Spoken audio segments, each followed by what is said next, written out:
Assalamualaikum warahmatullahi wabarakatuh. Salam wabarakatuh. Yang terhormat Bapak Imam selaku dosen pengampu di mata kuliah matematika ekonomi dan segenap kawan-kawan saya banggakan.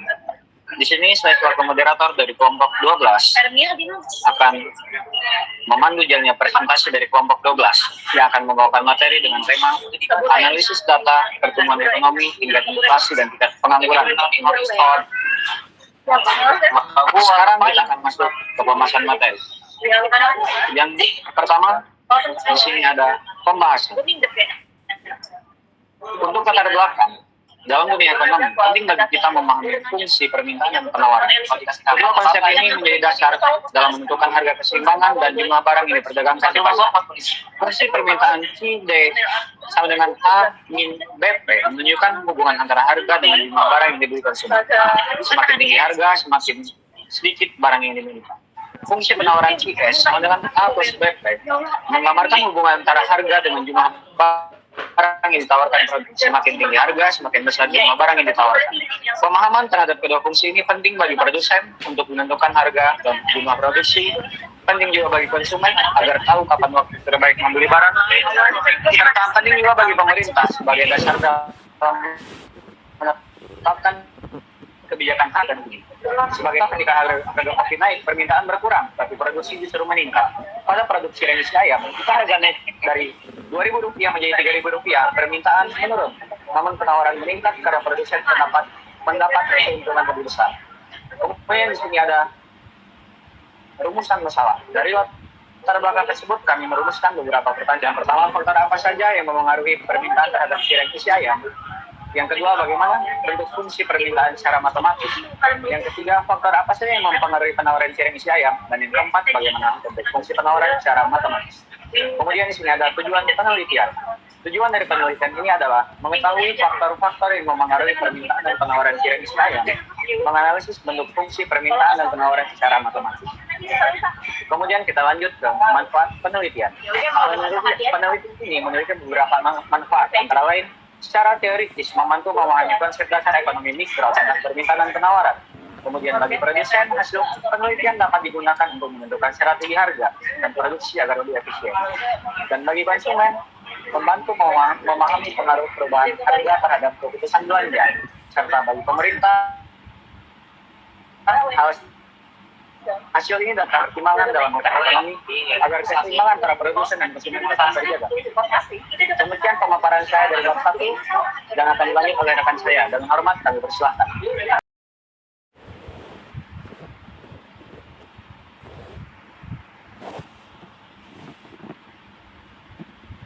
Materi selanjutnya adalah landasan teori. Sebelumnya izin memperkenalkan diri, nama saya Muhammad Raihan Sulusio dengan NPM terakhir 020.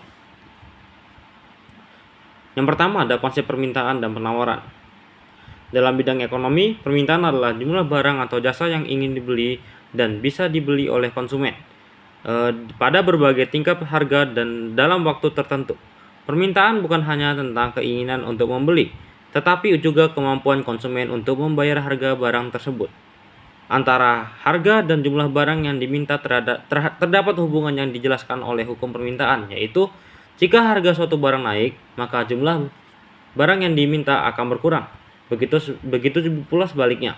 Jika harga barang turun, maka jumlah barang atau barang yang diminta akan bertambah dengan asumsi faktor lain tetap. Sementara itu, penawaran adalah jumlah barang atau jasa yang ingin dan disanggup dijual oleh produsen pada berbagai tingkat harga dalam jangka waktu tertentu. Hukum penawaran menyatakan, jika harga suatu barang naik, maka jumlah barang yang ditawarkan juga akan naik dan begitu pula sebaliknya. Jika harga turun, maka jumlah barang yang ditawarkan juga akan turun, dengan syarat faktor-faktor lain tetap tidak berubah. Yang kedua adalah faktor-faktor yang mempengaruhi permintaan dan penawaran. Yang pertama adalah permintaan. Fungsi permintaan adalah representasi matematis yang menunjukkan hubungan antara harga suatu barang atau jasa dengan jumlah yang diminta oleh konsumen, serta faktor-faktor lain yang memengaruhinya. Yang pertama adalah harga barang itu sendiri. Harga adalah hal utama yang memengaruhi berapa banyak barang yang ingin dibeli oleh orang. Sesuai dengan hukum permintaan, ketika harga barang naik, maka jumlah orang yang ingin membelinya berkurang. Dan bila harga turun, maka jumlah barang atau orang yang ingin yang membelinya meningkat. Contohnya, ketika harga cireng ayam naik dari 2.000 menjadi 3.000 per bijinya, banyak orang yang lebih sedikit atau beralih ke makanan lain. Contohnya seperti gorengan yang memiliki harga murah. Yang selanjutnya adalah jika harga turun, maka lebih banyak orang yang akan tertarik untuk membeli cireng. Yang kedua adalah pendapatan konsumen. Tingkat pendapatan seseorang memengaruhi kemampuan mereka untuk membeli barang atau jasa. Semakin besar pendapatan yang dimiliki, semakin tinggi kemampuan konsumen untuk membelinya. Sehingga permintaan terhadap barang tersebut cenderung bertambah. Misalnya, ketika pendapatan masyarakat naik, mereka mungkin lebih sering membeli cemilan seperti cireng isi ayam karena harganya terjangkau, tidak lagi menjadi hambatan. Sebaliknya, jika pendapatan turun, maka pembelian cemilan akan berkurang agar pengeluaran konsumen atau masyarakat tersebut tetap terkendali. Yang ketiga adalah selera konsumen. Selera atau kebiasaan orang juga memengaruhi berapa banyak orang yang ingin membeli satu barang tersebut. Jika orang-orang mulai suka terhadap suatu barang, maka jumlah orang yang ingin membeli barang tersebut juga akan bertambah. Contohnya, cireng sedang populer pada tahun ini. Karena itu, permintaan untuk membeli cireng semakin banyak. Yang keempat adalah harga barang lain. Harga barang lain yang pertama adalah barang pengganti. Barang pengganti adalah barang yang digunakan sebagai ganti barang lain. Jika harga barang pengganti jadi lebih murah, maka orang yang membeli lebih sedikit barang utama. Contohnya, jika harga gorengan turun, sebagian orang mungkin berpindah dari membeli cireng ke gorengan. Yang kedua adalah barang pelengkap. Barang pelengkap adalah barang yang digunakan bersamaan dengan barang utama. Jika harga barang pelengkap naik, maka permintaan terhadap barang utama bisa berkurang. Yang kelima adalah ekspektasi. Harapan atau ekspektasi pembeli terhadap harga di masa depan juga memengaruhi mereka memutuskan beli atau tidak. Jika pembeli mengira harga cireng isi ayam akan naik minggu depan karena harga baku ayam naik, mereka biasanya membeli lebih banyak dari sekarang. Tetapi jika mereka mengira harga akan turun, mereka cenderung menunda membeli sampai harga menjadi lebih murah. Yang terakhir adalah jumlah penduduk dan usia penduduk. Pertumbuhan jumlah penduduk biasanya membuat permintaan terhadap berbagai jenis barang yang dikonsumsi menjadi lebih besar, termasuk makanan ringan. Selain itu, usia penduduk di suatu daerah juga memengaruhinya. Contohnya, daerah tersebut banyak kalangan anak muda. Mereka cenderung menunjukkan permintaan yang lebih tinggi terhadap makanan cepat saji, contohnya seperti cireng. Yang kedua adalah penawaran. Fungsi penawaran adalah alat matematis yang menggambarkan hubungan antara harga suatu barang dan jumlah barang yang ditawarkan oleh produsen. Yang pertama adalah harga barang itu sendiri. Faktor harga menjadi hal utama yang memengaruhi berapa banyak barang yang ditawarkan. Berdasarkan hukum penawarannya, jika harga barang naik, maka produsen biasanya akan meningkatkan produksi agar mendapatkan keuntungan yang lebih besar. Contohnya, jika harga cireng isi ayam naik dari 2.000 menjadi 3.000 per bijinya, maka para pedagang akan berusaha memproduksi lebih banyak, keuntungan per unit meningkat. Namun, jika harga turun terlalu rendah, sebagian produsen mungkin akan mengurangi produksi atau bahkan berhenti menjual barang tersebut. Yang kedua adalah biaya produksi. Produsen membutuhkan berbagai faktor untuk dapat menghasilkan barang dan jasa. Oleh karena itu, jika biaya produksi mengalami kenaikan, maka harga barang akan cenderung naik. Akibatnya, produsen cenderung mengurangi jumlah produksinya sehingga jumlah penawarannya pun akan berkurang. Hal ini juga berlaku sebaliknya. Yang ketiga adalah harga barang lain. Produsen biasanya bisa memilih untuk membuat beberapa jenis produk. Jika harga barang lain lebih untung, produsen mungkin akan beralih memproduksi barang tersebut. Yang keempat adalah teknologi produksi. Kemajuan teknologi bisa membuat produksi lebih efisien dan mengurangi biaya. Dengan alat atau mesin yang lebih canggih, para produsen bisa membuat lebih banyak barang dengan menghabiskan lebih sedikit biaya. Yang kelima adalah ekspektasi. Ekspektasi harga di masa depan memengaruhi keputusan produsen. Jika mereka mengira harga barang akan naik, mereka cenderung menyimpan stok dan menunda agar bisa menjualnya dengan harga lebih mahal. Namun jika mereka memperkirakan harga akan turun, mereka akan segera menjual barang yang ada untuk menghindari kerugian. Yang terakhir adalah jumlah produsen. Semakin banyak jumlah produsen, yang berpartisipasi dalam suatu pasar, maka semakin banyak pula barang yang ditawarkan. Sebaliknya, jika hanya ada sedikit produsen, maka jumlah barang yang ditawarkan akan terbatas, sehingga harga barang biasanya lebih mahal. Selanjutnya, yang ketiga adalah bentuk umum fungsi permintaan dan penawaran. Yang pertama adalah bentuk fungsi permintaan, yaitu rumusnya adalah QD sama dengan A min BP, yang dimana QD artinya sama aja kayak fungsi permintaan, sedangkan A min B adalah konstanta dan P adalah harga barang. Contohnya adalah QD sama dengan 100 min 5P. Artinya ketika harga naik 1 unit, jumlah permintaan akan berkurang 5 unit. Jika harganya adalah 10, maka jumlah yang diminta adalah QD sama dengan 100 min 5 dikali 10, yang dimana hasilnya adalah 50. Yang kedua adalah bentuk fungsi penawaran. Rumusnya adalah QS sama dengan A plus BP, yang dimana QS berarti fungsi penawaran dan A plus B artinya konstanta dan P artinya harga barang. Contohnya adalah QS sama dengan 20 plus 4P. Artinya setiap kenaikan harga sebesar 1 satuan akan membuat jumlah penawaran bertambah 4 satuan.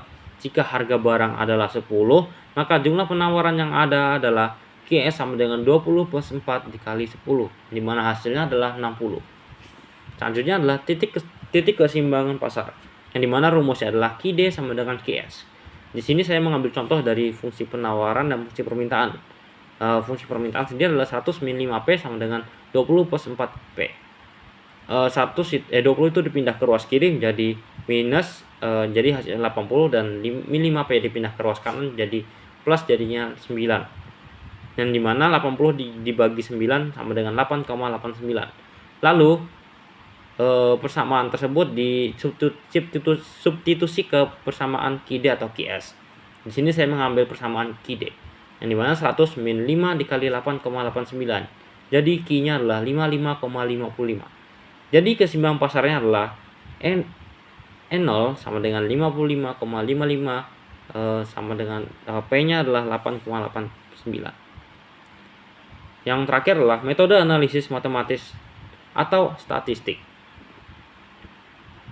Di sini saya mengambil sebuah matriks dari sebuah laporan, yang dimana N itu adalah jumlah data, sedangkan kalau yang bawahnya itu sigma X, sama yang di atas kanan itu sama dengan sigma X, bawahnya adalah sigma X kuadrat.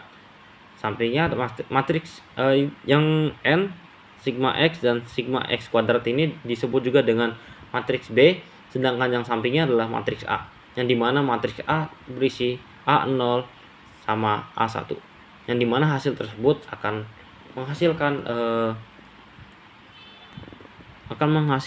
matriks K, yang dimana isinya adalah sigma Y sama sigma X dikali Y. Yang pertama adalah pembentukan matriks fungsi permintaan. B dikali A sama dengan K. Dari data laporan yang telah kami peroleh, 275 ini didapat dari jumlah data pada suatu permintaan, yang dimana 11 dikali 5 itu sama dengan 55 itu dikali 15 sama dengan 275. Selanjutnya adalah sigma X dapat dari sebuah faktor juga yang akan dijelaskan pada bab keempat. Selanjutnya adalah B inverse A. Dari hasil laporan kami mendapatkan bahwa B inverse-nya adalah 0,0123000082. Yang di bawahnya juga min 0,0056059396. Yang samping kanan atas itu negatif 0,0056059396, dan di bawahnya adalah 0,00362737. Ya, hal ini menghasilkan matriks A, yaitu adalah 25,544831 dan min 7,107831822. Jadi fungsi permintaannya adalah Q sama dengan 25,545 min 71018P, di mana 25,545 ini didapat dari sini karena ini bisa dibulatkan jadinya 5,45. Sedangkan min 7,18 dapat dari sini. Selanjutnya adalah pembentukan matriks fungsi penawaran. Sebenarnya sama aja kayak fungsi dari permintaan, yang dimana B dikali A sama dengan K. Matriks B berisi 55 dan 85 dan 186,5. Sedangkan matriks A berisi A0 sama A1. Yang dimana hasilnya adalah sigma Y yaitu adalah 640,700 dan sigma XY yaitu 998,660. B inverse-nya itu adalah 0,01500412 dan bawahnya adalah min 0,02802968 serta kanan atasnya adalah min 0,02802968 dan bawahnya 0,0181365851, yang dimana matriks A nya adalah 11.411,19538 dan sigma X-nya adalah 153,932399. Jadi fungsi penawarannya adalah Q sama dengan 11.411,195 yang dapat dari data ini dan plus 153,932 yang didapat dari data ini P. Sekian materi yang dapat saya sampaikan. Materi selanjutnya akan disampaikan oleh teman saya. Sebelumnya, perkenalkan diri, nama saya Tasil Afawas dengan NIM terakhir 042. Di sini saya menjelaskan metodologi penelitian. Ada jenis dan sumber data. Dalam penelitian ini, jenis data yang digunakan adalah data primer, yaitu data yang diperoleh secara langsung dari sumber pertama melalui observasi lapangan dan wawancara kepada konsumen. Data primer dipilih karena dianggap paling relevan untuk menggambarkan kondisi nyata permintaan dan penawaran terhadap produk cireng isi ayam tanpa dipengaruhi oleh penjelasan pihak lain. Data primer dikumpulkan melalui wawancara langsung dan penyebaran kuesioner sederhana kepada konsumen yang pernah membeli atau mengonsumsi cireng isi ayam. Pertanyaan utama yang diajukan kepada responden berkaitan dengan jumlah cireng yang mereka beli pada berbagai tingkat harga. Misalnya, konsumen diminta menjawab berapa banyak cireng yang akan membeli jika harganya 1.000, 2.000, 3.000 rupiah, dan begitu pula sebaliknya. Jika harga turun 900 perak, 800 perak, 700 perak per porsi, dari hasil jawaban inilah diperoleh data mengenai hubungan antara harga, bisa dibilang P, dan jumlah permintaan, yaitu QD. Penggunaan data primer sangat penting karena kondisi pasar makanan ringan seperti cireng isi ayam terus berubah dan mungkin berbeda dari teori umum. Dengan mengumpulkan data secara langsung, peneliti bisa lebih memahami cara berperilaku konsumen dan penjual secara nyata sesuai dengan kondisi pasar di daerah setempat. Kemudian ada pengambilan sampel.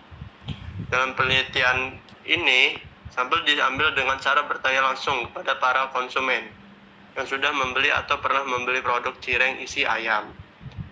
Pendekatan ini dilakukan agar mendapatkan data yang benar, tepat, dan mewakili cara orang membeli produk tersebut secara langsung, tanpa ada pemaksaan atau asumsi semata.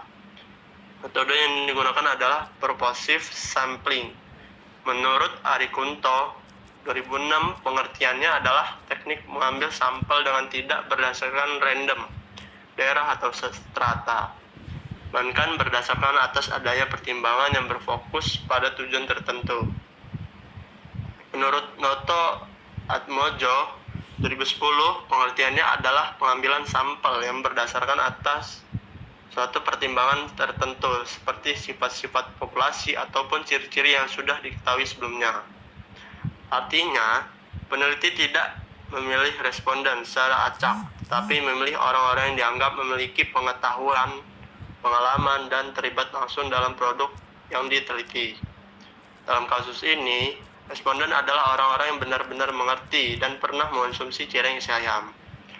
Alasan utamanya penggunaan metode pervasive sampling adalah karena tidak semua orang pernah membeli atau mengonsumsi produk ini. Dengan demikian, hanya responden yang memenuhi kriteria tertentu saja yang dipilih. Selanjutnya,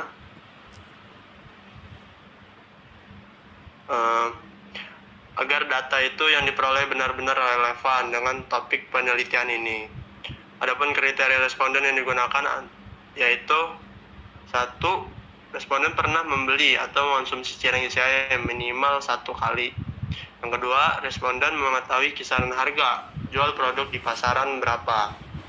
Yang ketiga, responden bersedia memberikan informasi mengenai jumlah pembelian mereka pada berbagai tingkatan harga. Proses pengumpulan data dilakukan secara langsung oleh peneliti dengan mengunjungi lokasi penjualan cireng isi ayam. Di sekitar lingkungan tempat kuliah, peneliti berbicara langsung dengan orang yang sedang membeli atau ditemui di sekitar tempat jual beli. Saat wawancara, peneliti bertanya pertanyaan yang mudah dipahami seperti, jika harga cireng isi ayam 1.000 per biji, biasanya Bapak atau Ibu membeli berapa biji? Dan kemudian pertanyaan kedua, kalau harganya naik menjadi Rp2.000, apakah jumlah pembelian Bapak atau Ibu tetap sama atau berkurang? Dan pertanyaan terakhir, kalau harga turun jadi 500 perak per biji, apakah Bapak Ibu akan membeli lebih banyak? Lalu dari jawaban-jawaban tersebut, peneliti mencatat data berupa pasangan nilai harga atau bisa dibilang P dan jumlah permintaan atau QD. Misalnya pada harga Rp1.000, seorang responden membeli 25 biji. Namun saat harga naik menjadi Rp2.000 per biji, responden tersebut hanya membeli 15 biji. Data seperti inilah yang kemudian digunakan untuk menganalisis hubungan antara harga dan jumlah permintaan secara matematis. Selain itu agak ke bawah atas sedikit lagi.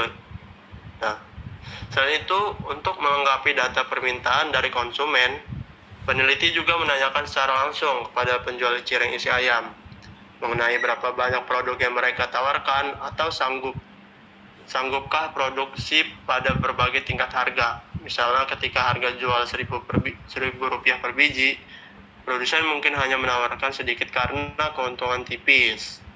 Namun ketika harga naik menjadi Rp3.000 per biji, produsen cenderung meningkatkan produksi karena margin keuntungan lebih tinggi.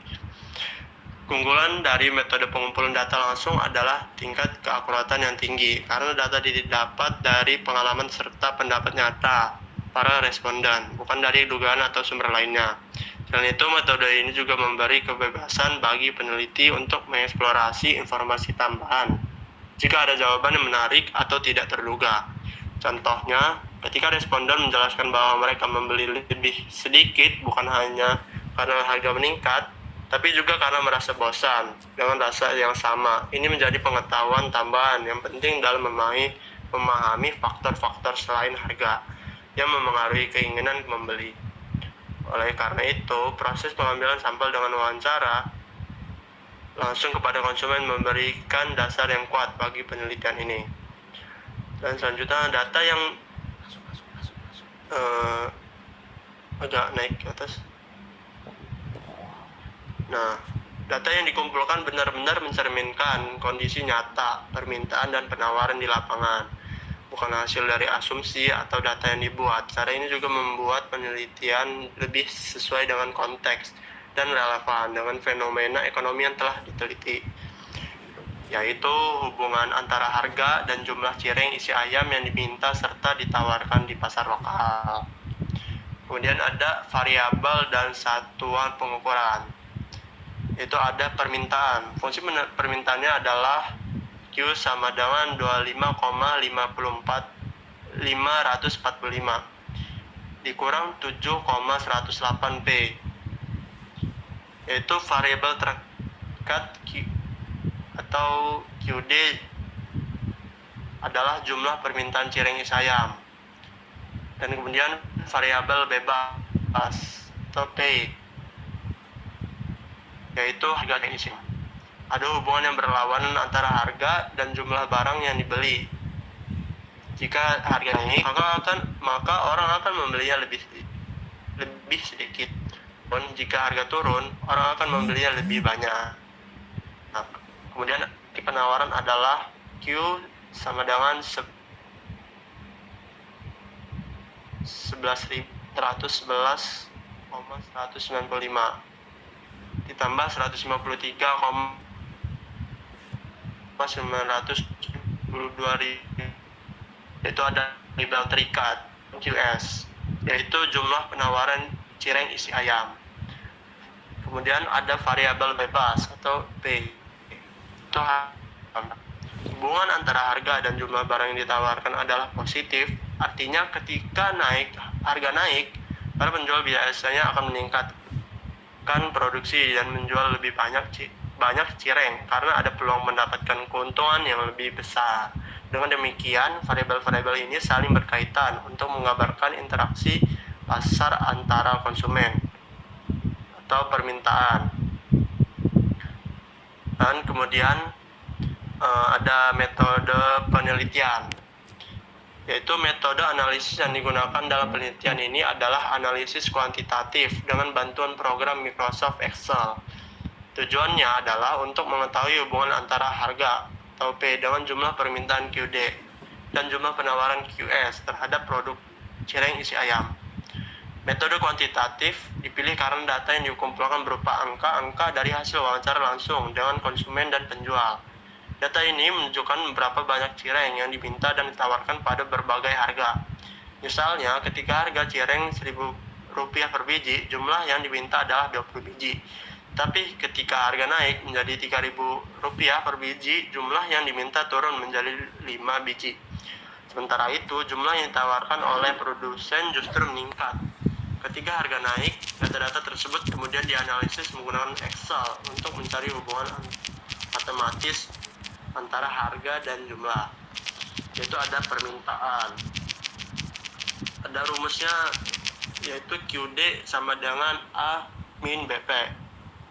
Yang QD yaitu fungsi permintaan dan A min B yaitu konstanta. Next, selanjutnya. Dan ada P, yaitu harga barang. Kemudian ada penawaran. Rumusnya QS sama dengan A plus BP, yang dimana QS adalah fungsi penawaran, A plus B sama dengan konstanta, dan P sama dengan harga barang. Next, selanjutnya. Materi selanjutnya akan dipaparkan oleh rekan saya. Sebelumnya perkenalkan, nama saya Muhammad Raffi. Di sini saya akan melanjutkan materi dari kawan saya, yaitu di bab 4 ini ada hasil dan pembahasan. Di sini ada tabel data dan deskripsi tentang kurva permintaan, yang dimana fungsi permintaan itu adalah Q 25,545 minus 7,108 P, yang dimana Q itu adalah kuantitas, P itu adalah price atau harga. Nah, di sini ada misalnya harganya 0, kuantitasnya 25,545, kalau 1 18,437, 2 11,329, dan 3 4,221, yang 4 minus 2,887, yang 5 minus 9,995. Diturunin kita. Nah, di sini ada kurva permintaannya. Yang dimasukkan hanya dari 0 sampai 3 saja, karena yang 4 dan 5-nya itu minus, jadi tidak perlu dimasukkan dalam kurva permintaan. Di bawahnya lagi. Nah, di sini ada tabel tentang kurva penawaran, yang dimana fungsi penawaran itu adalah Q sama dengan 11.411,195 plus 153,932 P, yang dimana P-nya naik 5 kali lipat, yang kuantitasnya berubah menjadi 781.071.195. Jika 10 kali 1.550.731.195, begitu juga seterusnya. Tuhan.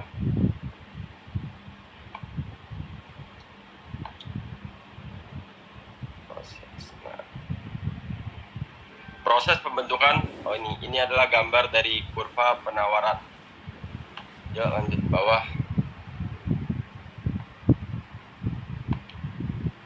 Di sini 4.2 ada proses pembentukan fungsi permintaan dan fungsi penawaran. Yang pertama, menentukan variabel bebas atau independen harga cireng, yaitu variabel terikat, dependen, jumlah permintaan, ide, dan jumlah penawaran. Masukkan dalam Excel, data harga dan jumlah dimasukkan dalam 2 kolom. Kolom pertama berisi nilai harga, sedangkan kolom kedua berisi nilai permintaan. Habis itu yang ketiga, menentukan fungsi permintaan dan penawaran. Fungsi permintaan di mana menentukan hubungan antara harga suatu barang dengan jumlah barang yang diinginkan oleh konsumen dalam suatu periode tertentu. Secara teori, hubungan ini bersifat negatif, artinya jika harga naik maka jumlah barang yang diminta akan menurun, yaitu fungsi dari penawarannya yaitu 25,545 minus 717,108 P. Nah, ada fungsi permintaan, yang dimana fungsi permintaannya itu artinya semakin tinggi harga barang, semakin banyak jumlah barang yang ingin ditawarkan oleh produsen. Yang dimana fungsinya QS 11.411,195 plus 153,932 P. Fungsi di atas merupakan fungsi penawaran yang telah dibuat saat melakukan observasi terhadap penjualan cireng isi ayam. Bawah. Yang kelima itu yang keempat adalah membuat grafik dan kurva. Setelah diperoleh fungsi permintaan dan penawaran, langkah selanjutnya adalah menampilkan hubungan antara harga dan jumlah barang dalam bentuk grafik.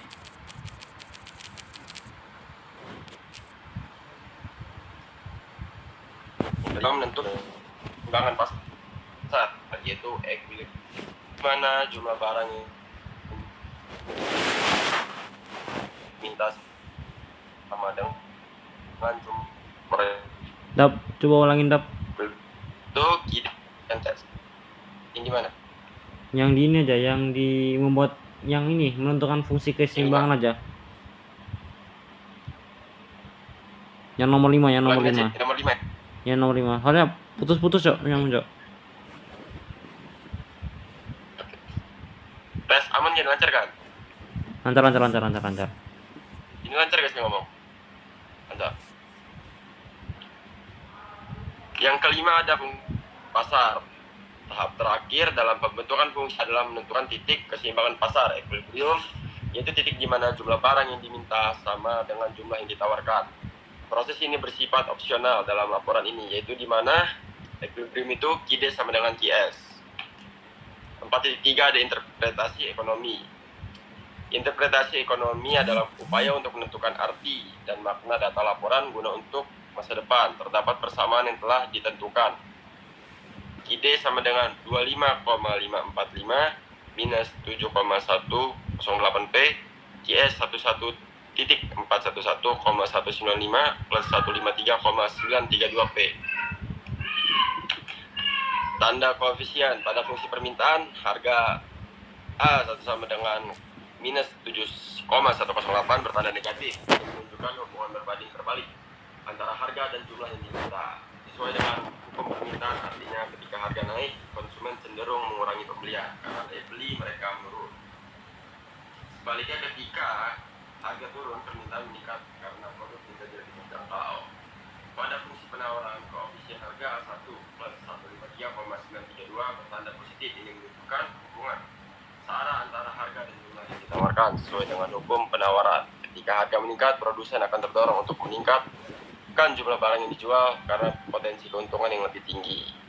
Besaran koefisien pada fungsi permintaan, setiap kenaikan 500 perak akan menurunkan jumlah permintaan sebesar 7,108 unit cireng.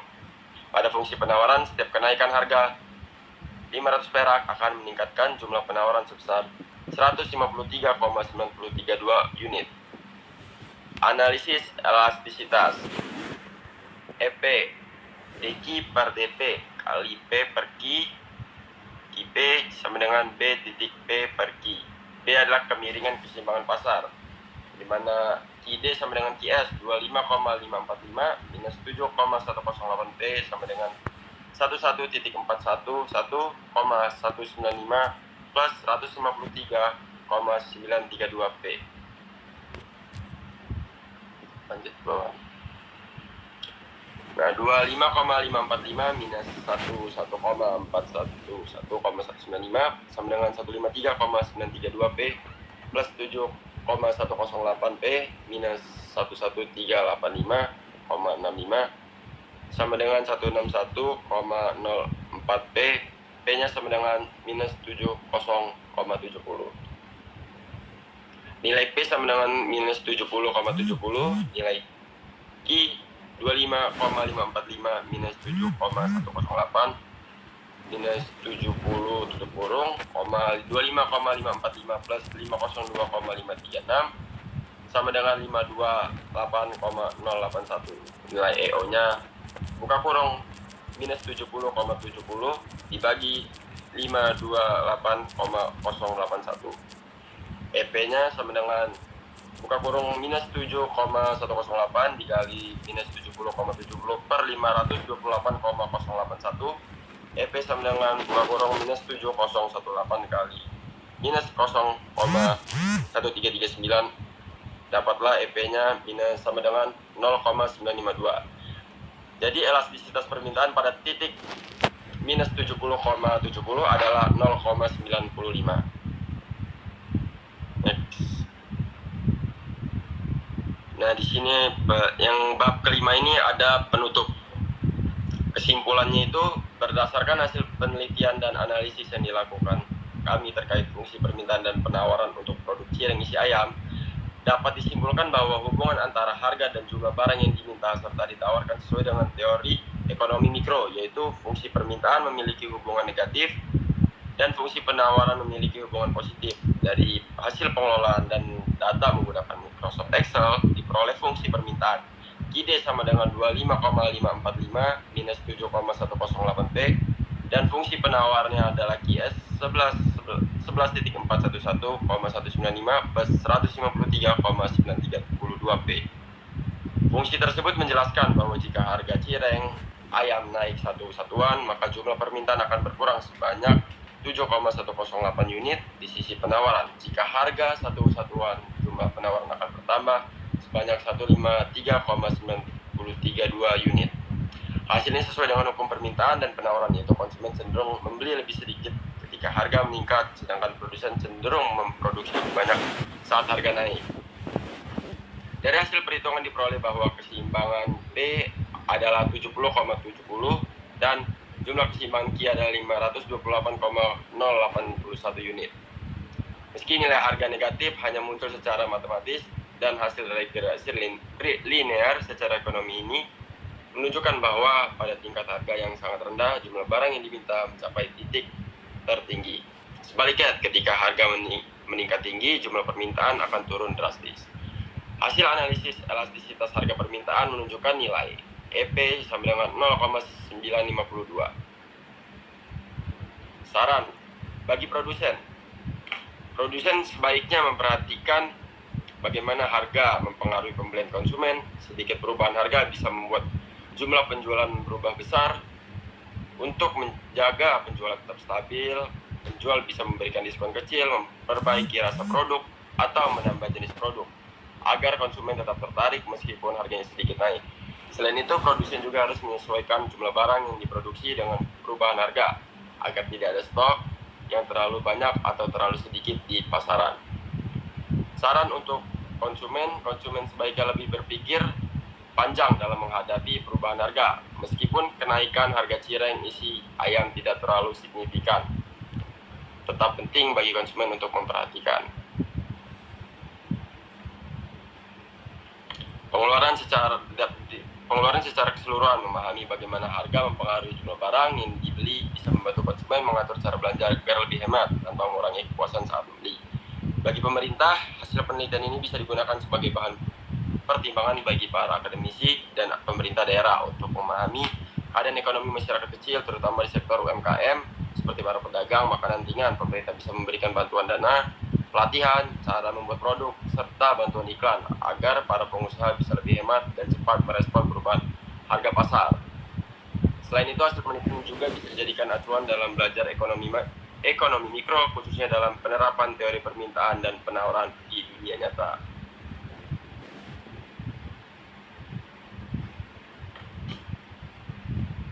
Langsung penutupan nggak sih? Oke, sekian presentasi dari kelompok kami, kelompok 12, tentang observasi harga cireng, permintaan dan penawaran ketika harga cireng naik. Saya akhiri, wassalamualaikum warahmatullahi wabarakatuh.